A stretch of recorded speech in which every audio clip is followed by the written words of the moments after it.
Jason Rockman, spokesperson for the event. Thank you so much for coming. This is our 10th edition. Ça, c'est notre 10e anniversaire. Et c'est vraiment, vraiment intense cette année. Alors, applaudissez-vous. Give yourselves a round of applause. So, I just want to let you know, you're okay to film. You're okay to take pictures. In fact, Danny said if you don't take pictures, he's going to be worried. So take as many pictures as you want. We're going to have some microphones on each side if you want to ask questions, si vous voulez demander des questions. Et si vous voulez poser des questions en français, aucun problème. On va le traduire pour lui. Now, our guest that is about to come out is my favorite actor of all time. I don't normally host panels, but I pretty much held somebody up and said, if you don't let me do this, there's going to be issues. Danny Trejo is probably one of the most recognizable actors on the screen today. He has appeared in so many projects that have all been incredible. And the recipe for success in a movie is Danny Trejo. Not only is he a successful actor, he's become one of the most successful restaurateurs in California. And if you've never been to Trejo's Tacos, and when you're in LA, you've got to go. Ladies and gentlemen, without any further ado, Mr. Danny Trejo!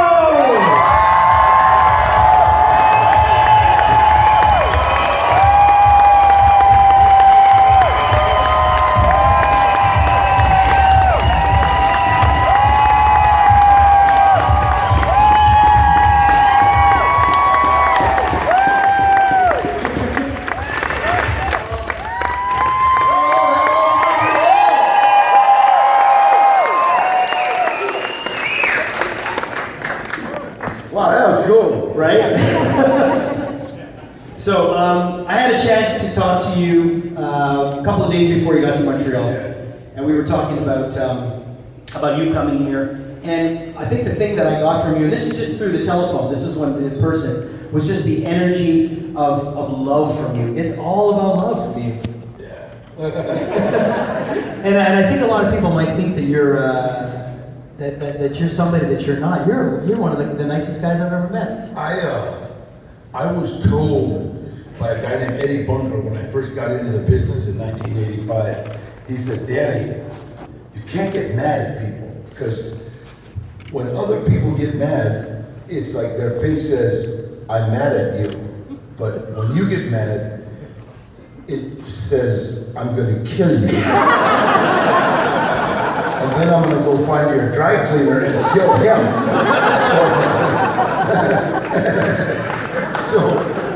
So don't get, because I happened to have gotten mad at an actor, and I looked at him and he went into his trailer and wouldn't come out. Because a lot of tough guys in Hollywood aren't really tough. They're actors. And I try to tell them that. So look, come here, look, you're not really tough, okay? It's a karate movie, okay? Talk to Chuck Norris about karate. It's true though, and you're obviously you're saying it. I mean, you do have probably one of the meanest looks in Hollywood. I've been voted that a couple times. The first time I ever saw you on screen was in From Dusk Till Dawn.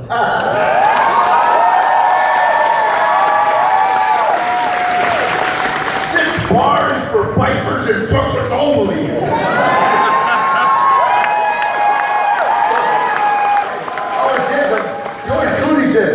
Scared the shit out of me when he said that. And this is before the internet. So there was no way people could see what you were really like. I mean, you were that guy in that bar. That movie, first of all, was a lot of fun. And God, I remember seeing Selma Hayek for the first time. Me too. I walked up to her and I said, I have a picture of you on my chest. And I showed her the tattoo on my chest. She said, God, it looks like me. I said, sweetheart, I will rob any bank in this city for you. And Selma's really, she goes, just one?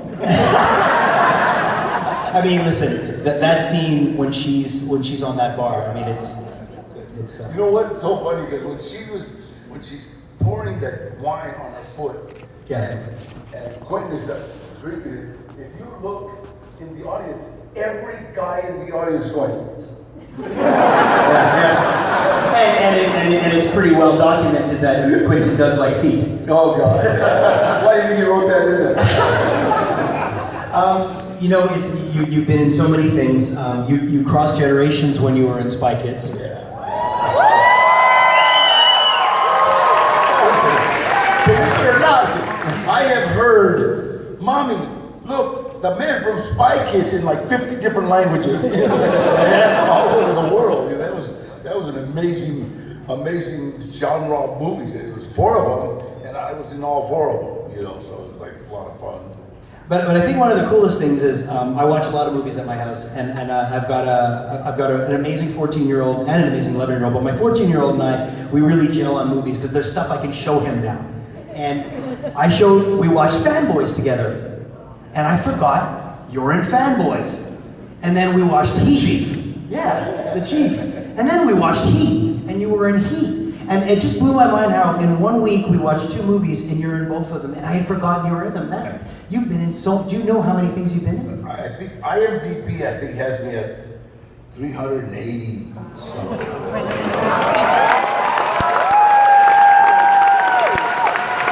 To be honest, a lot of those are like student films. You know, the kids needed an actor to get some money, so buy me lunch. You know, 380. You must be rich. No, some of those were buy me lunch. Okay, and then first time director. It's real hard for a first time director to get money. Yeah, unless he has somebody sign. So yes, I mean, I'll do something. So we just do it. Obviously the role that I don't want to say put you on the map, but that has been a godsend for you was Machete.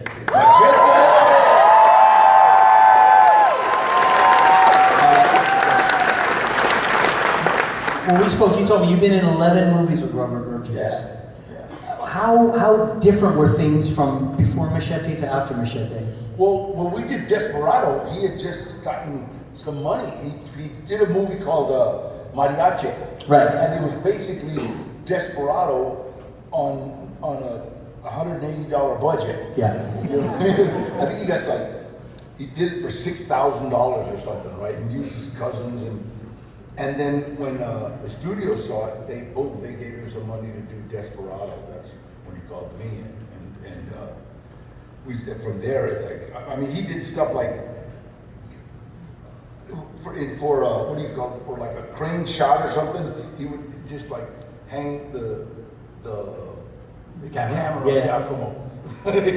Just slide it. Hang it, whatever. So everything was like Robert had the idea of if the technology's not there, we'll invent it. Right. You know, he has. And he's done so much for independent filmmaking. He taught my son. My son just directed a video for a band. Yeah, you're telling me about that. Yeah.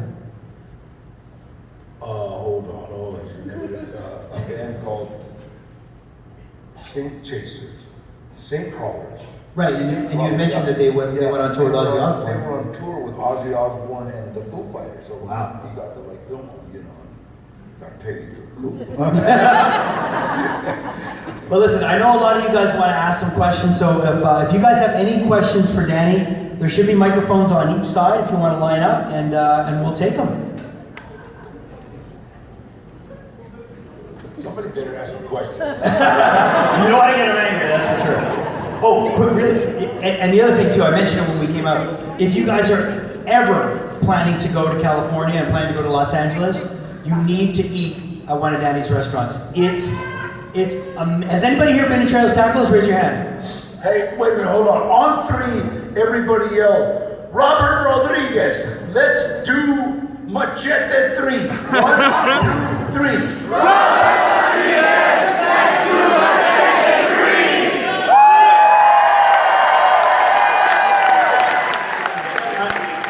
I'm pretty confident we just got that green lit. I'm going to send that to him. All right. Want to start on that side? Yes, sir.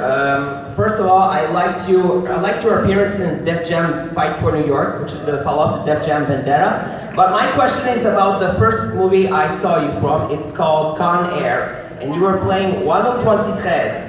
I want to know how was your experience during this epic movie, because it's one of my favorite roles from you. You know what? I was with a friend of mine, Benny Ukitis, who fought Chuck Norris a couple of times. For reals, he was like a world champion kickboxer, and he trained. A lot of people don't realize it, but oh God, what is his name? Who played the cop? The good cop.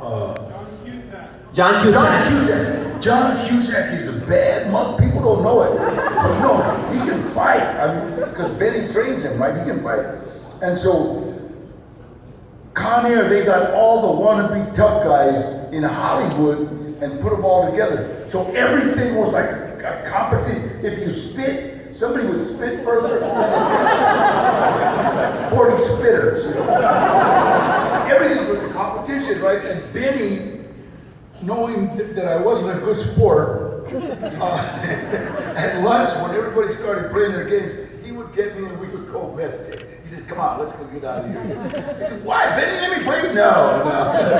You don't play fair and you're not a good sport. Because I grew up, he was younger than me, I grew up with Benny's brother, who was Mondo, who was just a bad, God, this guy was like unbelievable. So, but that was Con Air. It was like a lot of fun.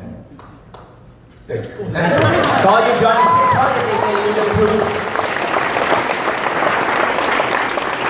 Go ahead. Hola. Hola. I have a request and a question.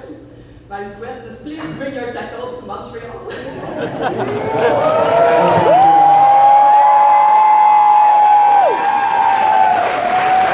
Now that I've been here, I think you need tacos.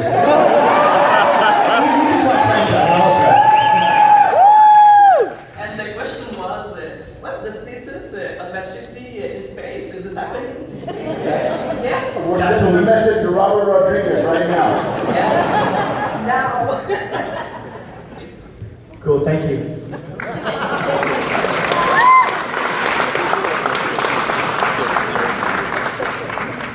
Hola Danny, mi llamo Matt, mucho gusto.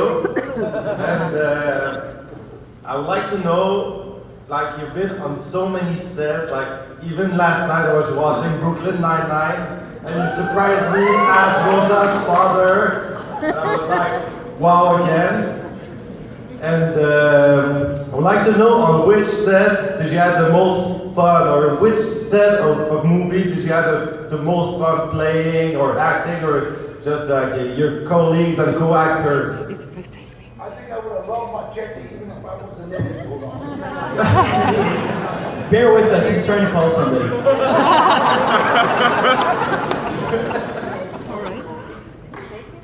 He's gonna be like, who's that bald guy?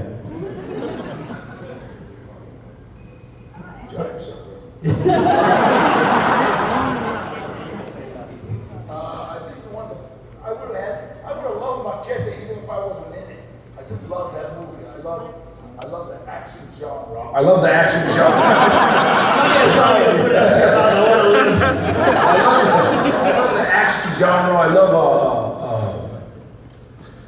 exciting movies. Don't take me to a drama because I'll get us thrown out of the movies. For sure. Doing action, doing your stunts, and looking badass.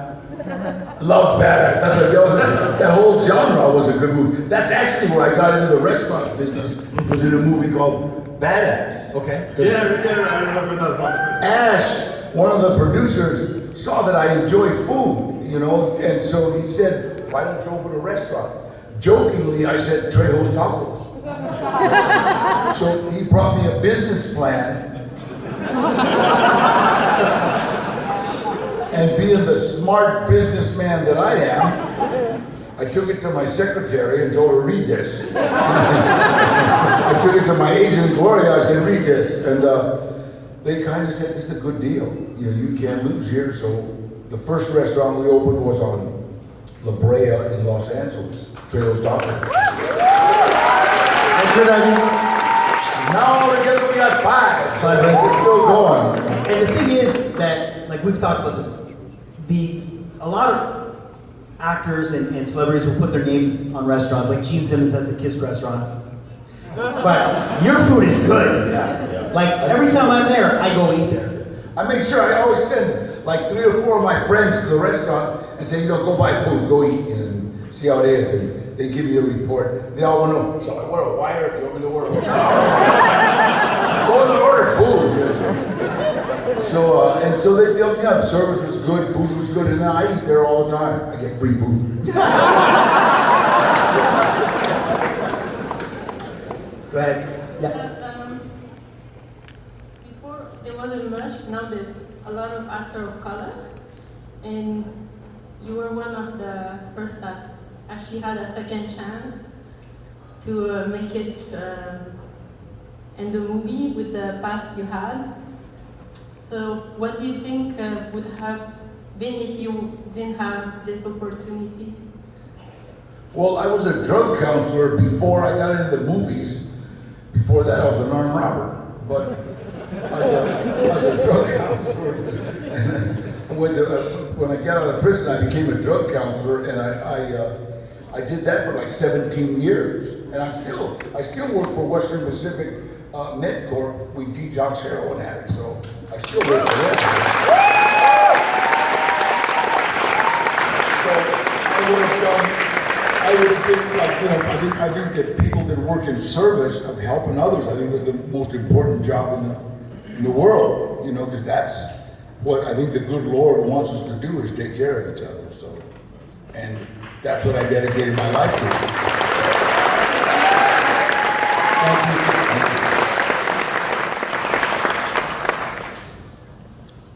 Hello, Mr. Trejo. How you doing? It's an honor to speak to you. Thank you. The honor is mine. So, in Machete, there was a term that was coined, mexploitation movie. And I was wondering, regarding that, what do you think about the current state of cultural diversity within pop culture, movies, TV, and all of that? Well, you know what? I think that we've come a long way to go, but we've come a long way in film, and we no longer have Ricky Schroeder playing a Mexican. So, it's like we've come a long way, and I know people get impatient and, hey, well, we need this, but we've got Latino stars, African American stars. We've got some real big people doing some real big things, and I just think it's awesome for me to watch, because 1985 I was on the ground floor. And one of my singers, it's so funny, I started a record company, right? Of course. One of my singers talks about, it's all about girl power. And she says, kick it indoors with our high heels, and I love that. So, I don't have high heels, but I kicked in a lot of doors. Thank you, sir. Thank you. How many artists do you have on your record over there? 3? Yeah. And it's a diverse... 3 girls, and they're all Oh, someone just said you want to make it 4. I'm sure if you give them a demo, they're all listen. they're all about what do you call it? Just girl power. All the records that we write are all dedicated to helping young ladies. Just like there's some parts that he sure looks cool, but he's got no brain for school. I like that. If you get somebody this smart. Well, I heard someone yelling if you want to make it a 4th, so bring him a demo. I'm sure he'd listen to it, right? Go ahead. I would like to know, how did you end singing and dancing in the last Muppet movie? We had so much fun in that movie. I mean, it was a tragic time for me, but if it wasn't for the Muppets, I think I would have lost. My mom passed away while I was in England. And my friend that travels with me, Craig, he broke into my room and told me at 3 o'clock in the morning, hey, your mom just passed. And so I immediately started packing. I was going home, and I called my secretary, Mary, she's here. In fact, today's her birthday. Everybody that sees her, wish her happy birthday. You know,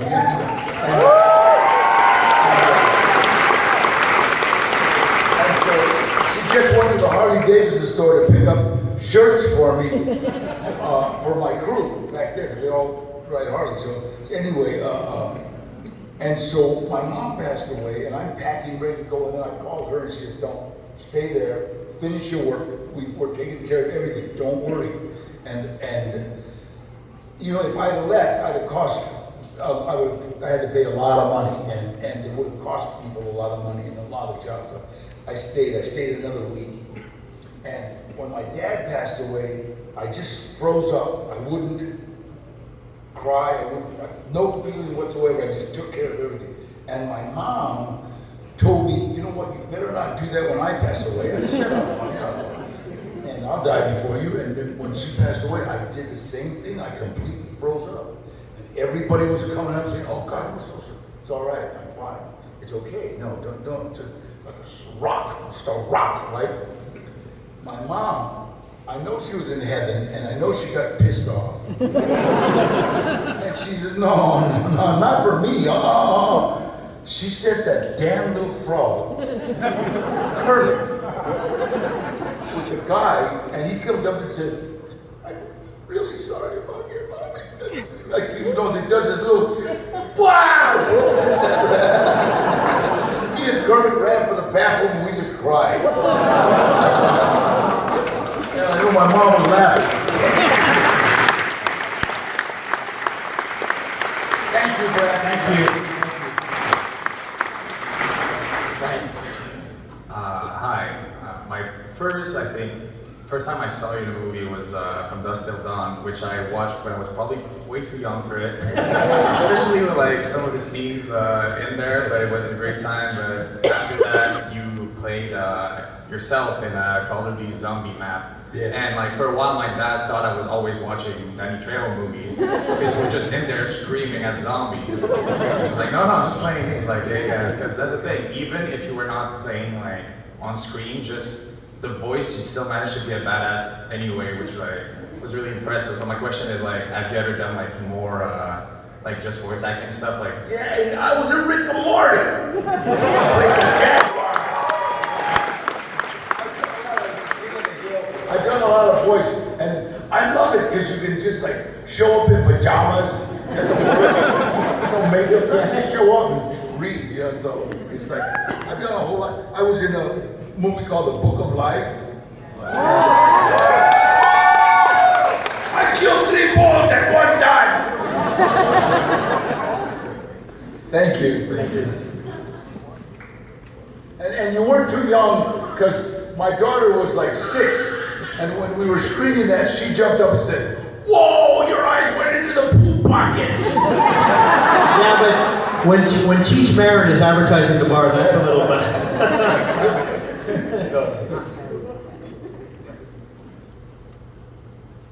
Yeah, go ahead. Hello, sir. Welcome to Montreal. Thank you. A question from you came up on the set of Heat. Do you have anything interesting you might want to tell us that happened there? Robert De Niro. I mean, it's just amazing. I showed up and the first thing they always tell you is, don't ask for pictures, don't ask for pictures. First thing I did was I seen Al Pacino. Al, give me a picture. Yeah, come on. Val Kilmer, but he's here. God, that's one of my best friends, Val Kilmer. And I'll be your Huckleberry. Tombstone. One of the greatest cowboy movies ever. Yeah. And I think Val Kilmer should have won an Oscar for playing Doc Holliday. Wow.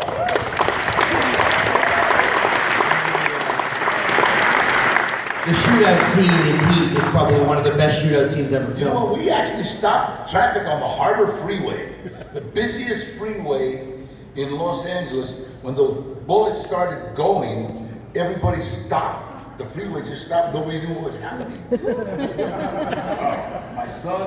My 2 sons were there, and they couldn't believe it. They said, we've never seen anything like this in our lives. I said, shut up, you're only 10. Thank you. we had something that was. We want to give you a present on stage if that's cool. All right. Can we bring that out for Danny? So are you a hockey fan? No, that's my wife. That's not the present.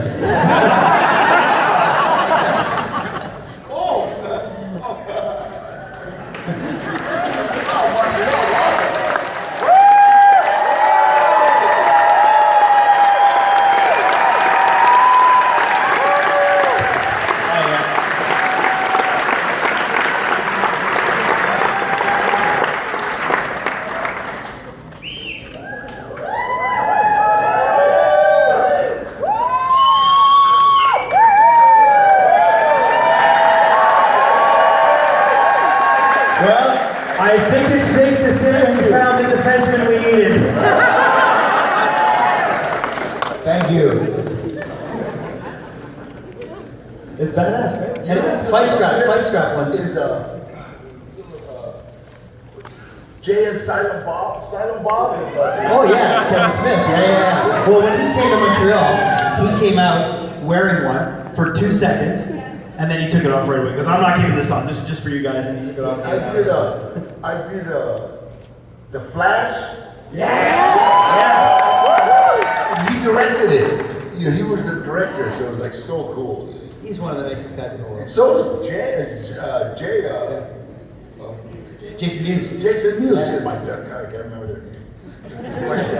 Go ahead.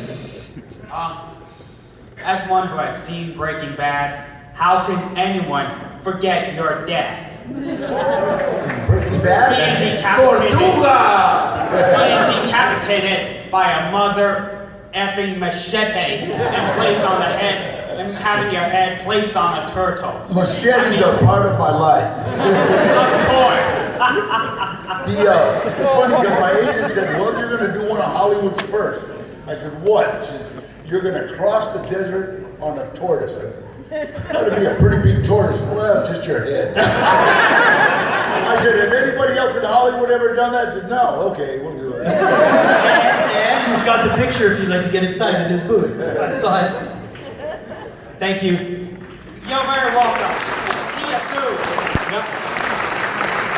Hey Danny, I just looked you up online because you said Trejo's Tacos because my sister lives in California, so I'm wondering what's your favorite donut and your favorite dish in your own restaurants? Well, my favorite dough, they have a donut down there called the pineapple fritter. Oh. I'm telling you, if you eat two, you need rehab. Gotta go to rehab. I just love them. And it was, we said we were just making up recipes and let's do pineapple, and it just came out delicious. And we have some great chefs there, cooks that do the donuts, and they're all chef inspired. They'll ask me, Danny, what do you think about if we do this? I go, sounds like a good idea. Then they'll hand me one. Well, here, try it. Oh, you salted me, and the same thing with the food. It's all chef inspired. Some of them are my mom's recipes, but they've added, well, because in the 50s and 60s, Latins, we used to cook with a lot of lard, which isn't real health food, you know. So put more lard in it. You know? And so now we've changed everything. It's all healthy. It's all really real healthy. Tastes like my mom. So. And coffee and donuts. The donuts sell out fast. Did you get their donuts? The donuts. We're out of donuts by 2 o'clock in the afternoon. Yeah, so you gotta go early. Go ahead. How are you, sir? Fine, thank you. Can I ask Jason a question? Sure. You know what I'm gonna ask, right? No. Are you gonna unblock me on Facebook? If you stop being an idiot, yeah. Well, I'm gonna try and ask a nice question. You talked openly about when you were younger, you went to jail and stuff like that. Are there any stories from your young days that resemble your acting days? Did you ever kill anybody? Did you ever beat up somebody?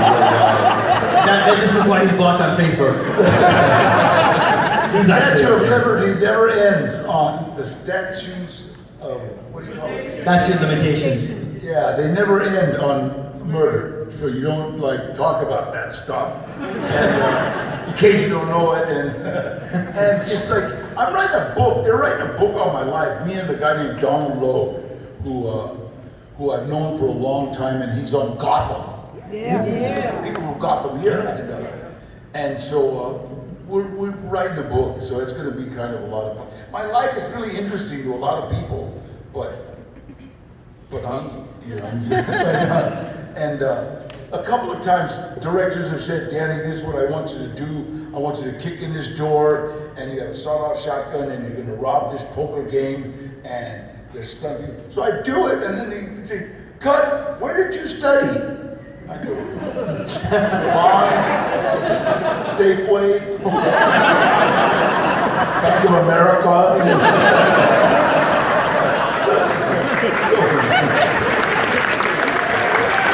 Thanks, man. Thank you. He's actually a good guy. We're just joking around with each other. This side? Hi, yeah, I'm a big fan of Sons of Anarchy. All right! And you had quite a long arc on the show, and I was just wondering if you had any stories about that experience or what it's like to come into an already established cast and crew to come and do like a mid-season arc. Well, you should ask them how they felt for me coming in. But I had a lot of fun, and I got to tell you, Charlie, what's that thing, Willem? Charlie Hunnam. Charlie Hunn and Theo, two of the nicest guys you've ever met in your life.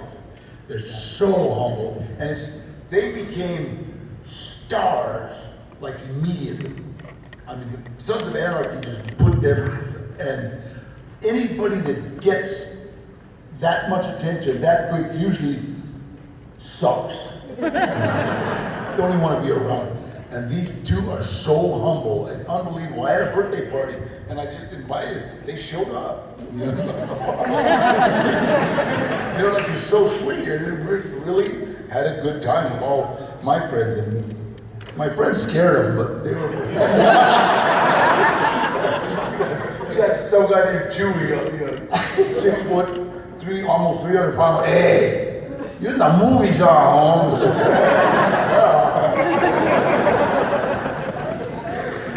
Thanks. Thank you.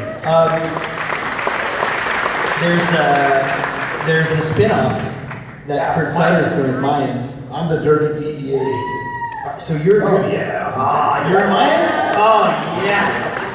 I'm not a Mayan, but I'm a dirty. I'm going to be the dirty DEA agent. This is good. Thank you. This side. Hey, Michael. As a kid, I really love watching the movie Spy Kids that you're in, the first one, and also I really love your character Breacher in The Flash. And my question is, what's it like working with Carlos Valdez? That's a little kid, huh? Yeah. Is that the kid on Flash?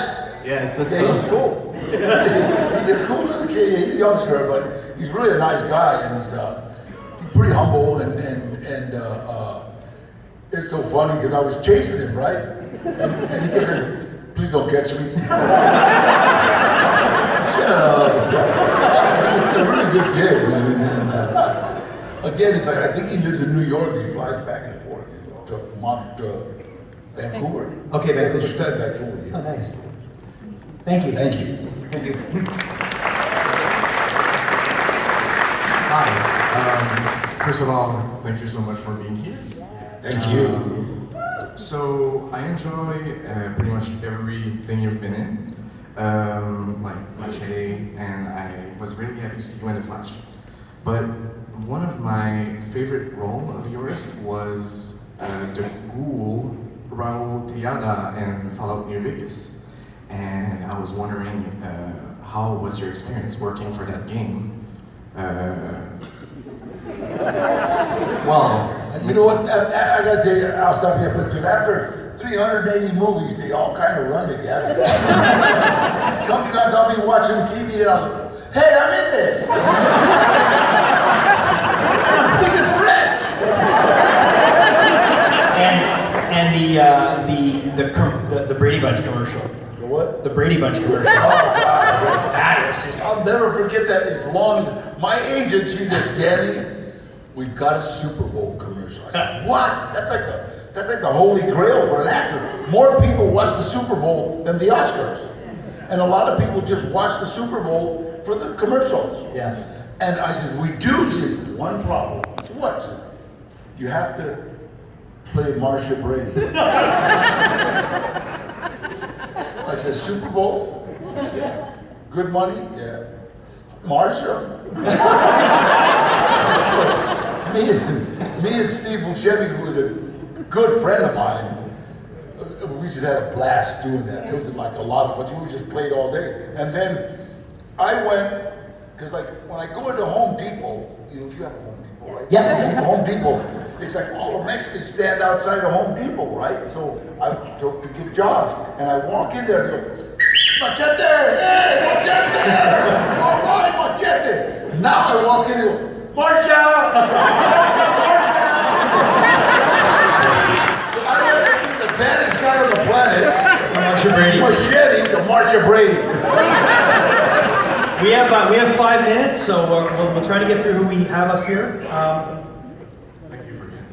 Mr. Trejo, you did a documentary about surviving prison in Yeah. the US.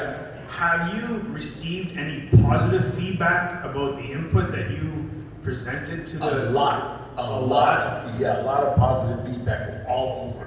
That's amazing. And it's funny, I got a nasty letter from the district attorney's office, and it said that, this, because the reality is justice in California has stopped. It's a deal making, when you walk into court, immediately you get offered a deal. It has nothing to do with whether you're innocent or not. And they don't want to admit it, but district attorneys, they're not hired to let people go. You said there's a scorecard system, like for the DAs. Absolutely. Yeah. If a district attorney has lost this case, lost that case, yeah, well, he'll be in Tulare County somewhere, giving traffic tickets. So it is a win-win-win-win situation. So when you go there, get ready to make a deal. And some of the persons that were convicted in their stories I just shook my head. Like, are you kidding me? 18, 20 years? Sorry, here you go. Like, I had a little cousin, Gilbert, my cousin Gilbert, he went to the penitentiary in 1979. He was 16 years old, and I just got him out a year ago. So now he's 55. And I don't care, a crime that you commit when you're 17, you're not the same person when you're 30. No, you're institutionalized. And so, he's doing pretty good. Now he's in the electrical union, so he's doing all right. Thank you. Thank you. Thank you. We have, we'll try to get through these quick on that side, but Hi, Mr. Trejo. My question is about Once Upon a Time in Mexico, Desperado sequel. I just wanted to know how did it come to be that you got recast, even though your character died in Desperado? Did Robert ask you personally because he loved you so much? I told Robert Rodriguez when first we did From Dusk to Dawn, and he cast me in From Dusk to Dawn 2, and I said, Robert, I died in From Dusk to Dawn. He goes, vampires don't die. And then in the third one, I was Razor Charlie's cousin or something, and strangely looking like Razor Charlie. And then in just the same thing in Desperado, and I came back in as Cucuy. He said, you're Navaja's cousin, don't worry. Movie making, you know what I mean? And I love it. Thank you. Thank you.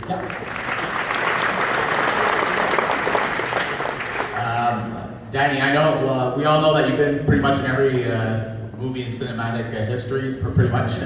I saw you. One of my favorite bands is Slayer, and I saw you in the video for Repentless.